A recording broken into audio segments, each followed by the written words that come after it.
Hello, my name is Casey Fukunaga, and this is my KRS 674 Assessment in Physical Activity Assessment Instrument Report. The assessment that I'm going to be giving you a presentation on is called the CLAS, or also known as the C-Tape and the MAP Assessment Supplement.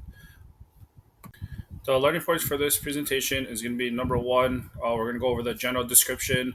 Number two, the useful administrative and interpretive features. And then three, the summarized evaluations of the CLAS assessment.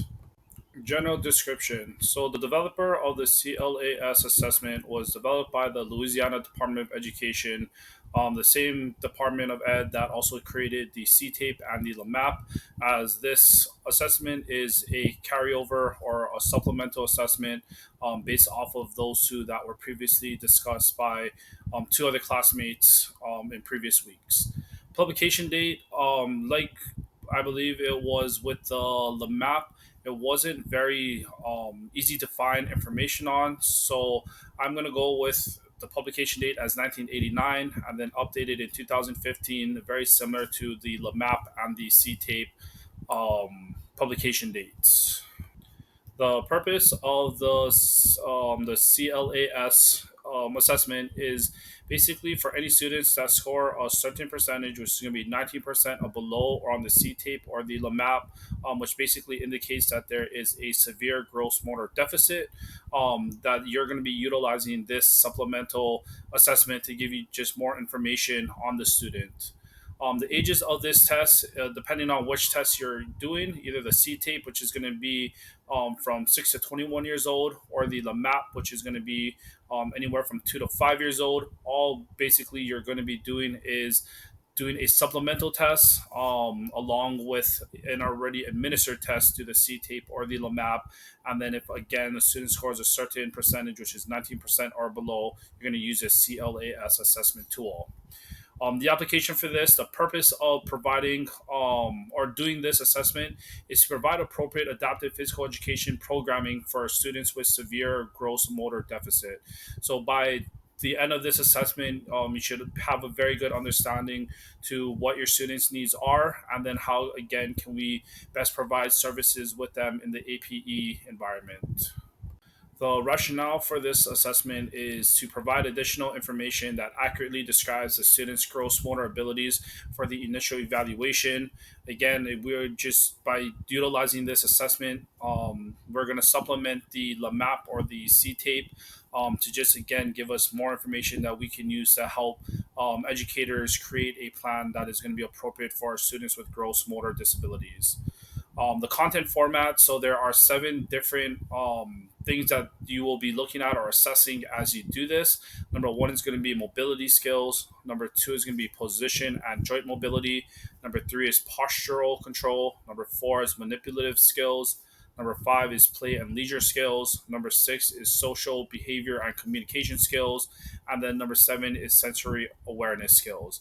As we go throughout these slides, you're going to see just examples of each one, so you can kind of get a basic understanding of what you're going to be testing or what you're going to be kind of looking for in each different category that you're going to be looking at this and assessing the student on.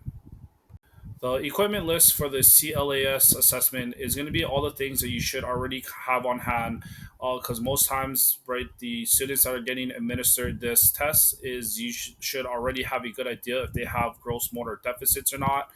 So it's all things that again the students should already have on hand, because it's something that they're already utilizing in their everyday education. So it's going to be things like floor mat, things that again within the classroom, objects to use as for reaching or grasping, their personal toys of interest or play, different types of objects, music, lighting, sound production items, toys, and then musical instruments. Again, all of these things that these students should already be utilizing in the classroom setting.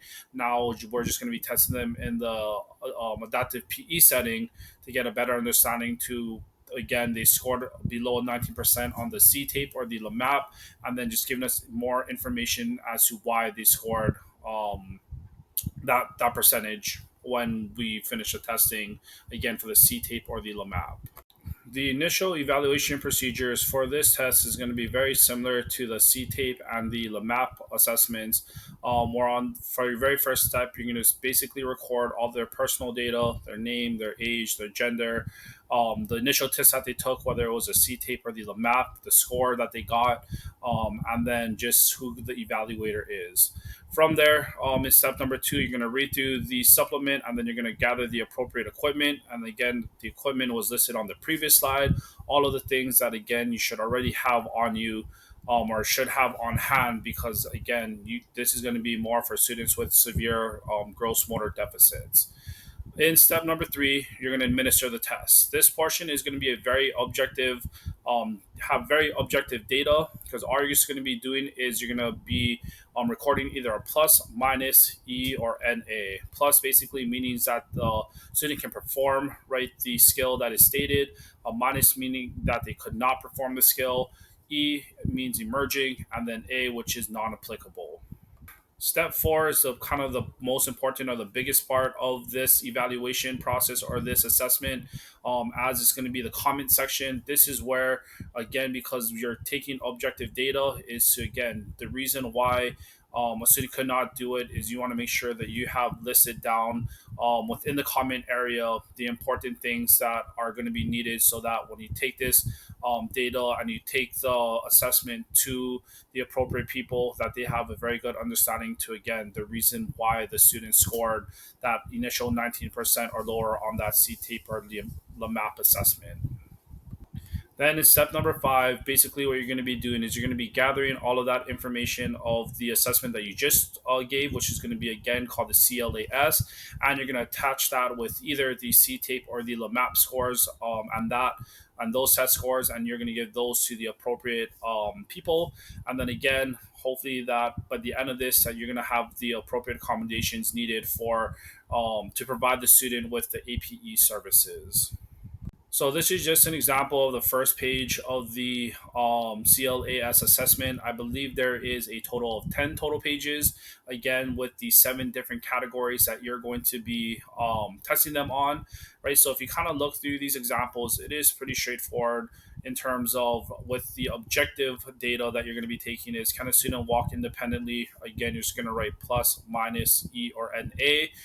The E, I guess, can be a little bit of subjective data. However, as you kind of scroll through the different ones, emerging, right, or that E that you're going to notate is going to be very should have comments or again something written there so that you have the viewer, right, or the evaluator has a very good understanding to the reason why that they got that E. Again, if not, everything will be a plus or a minus or an A.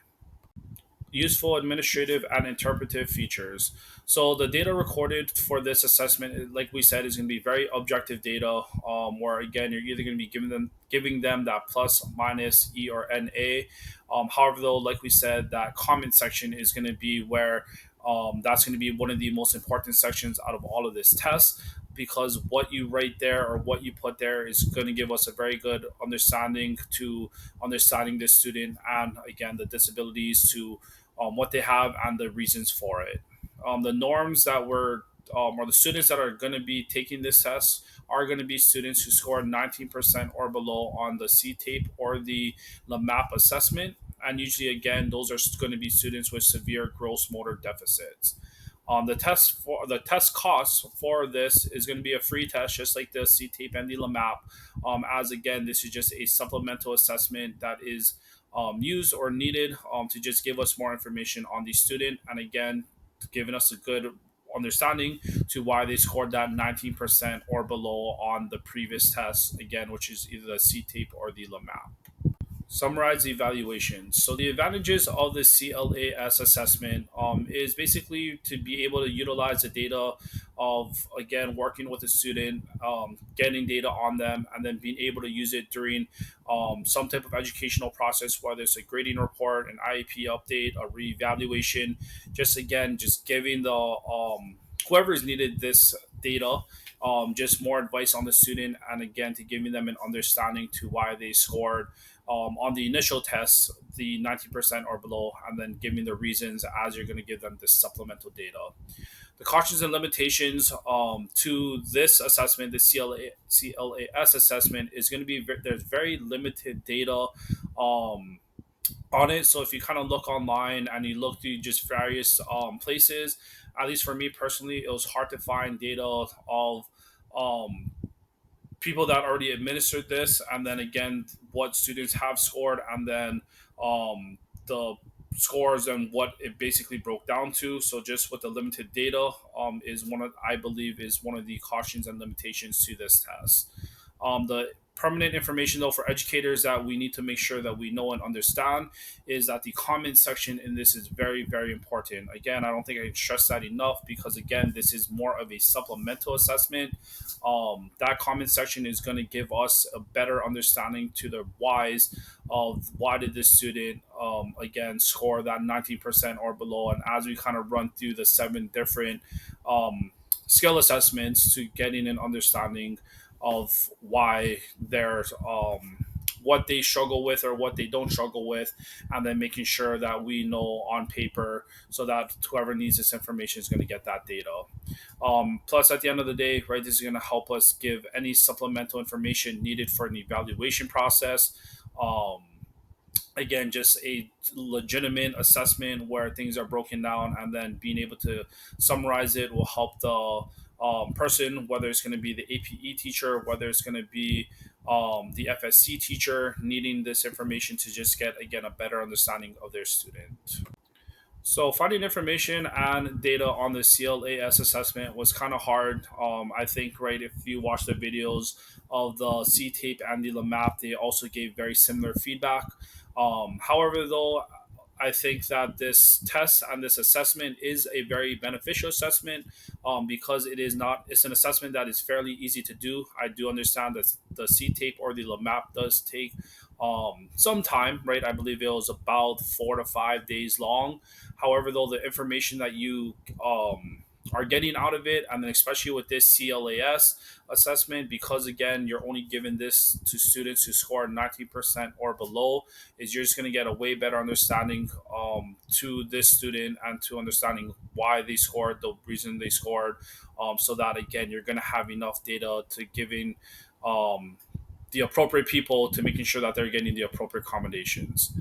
That is my presentation again on the CLAS, the C tape and the map assessment supplement data. Thank you for listening.